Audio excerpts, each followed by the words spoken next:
आज की कहानी माखन चोर की अद्भुत लीला। वृंदावन की सुबह बहुत ही सुंदर थी। यमुना का जल धीरे धीरे बह रहा था।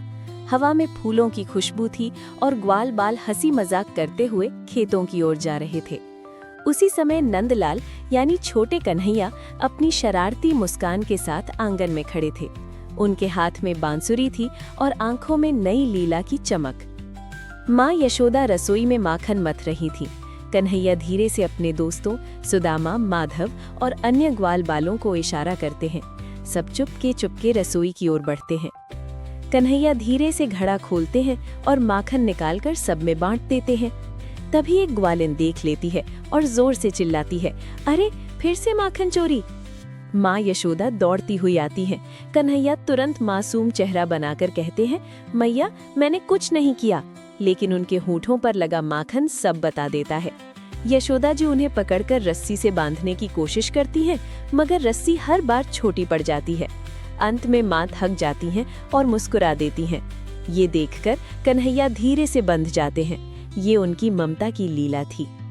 कुछ दिन बाद वृंदावन में खबर फैलती है कि कालिया नाग यमुना में विष फैला रहा है। सब लोग डर जाते हैं। कन्हैया अपने मित्रों के साथ यमुना किनारे पहुंचते हैं। अचानक वे पानी में कूद जाते हैं। सब घबरा जाते हैं। पानी के अंदर कालिया नाग फुफकारता है, लेकिन कन्हैया उसके फनों पर चढ़कर नृत्य करने लगते हैं। आसमान में देवता फूल बरसाते हैं। नाग हार मानकर क्षमा मांगता है।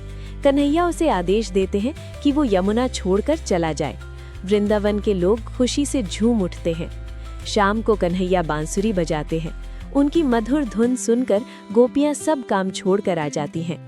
चांदनी रात में रास लीला शुरू होती है। हर गोपी को लगता है कि कन्हैया उसके साथ ही नृत्य कर रहे हैं।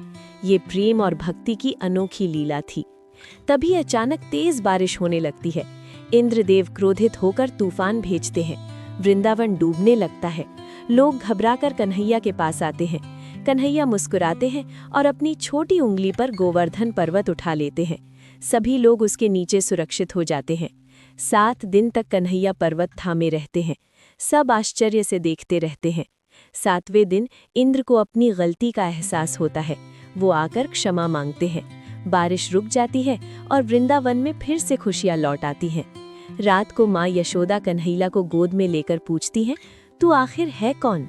कन्हैया मुस्कुराकर कहते हैं, मैया मैं तो आपका लाला हूँ। माँ यशोदा उन्हें गले लगा लेती हैं।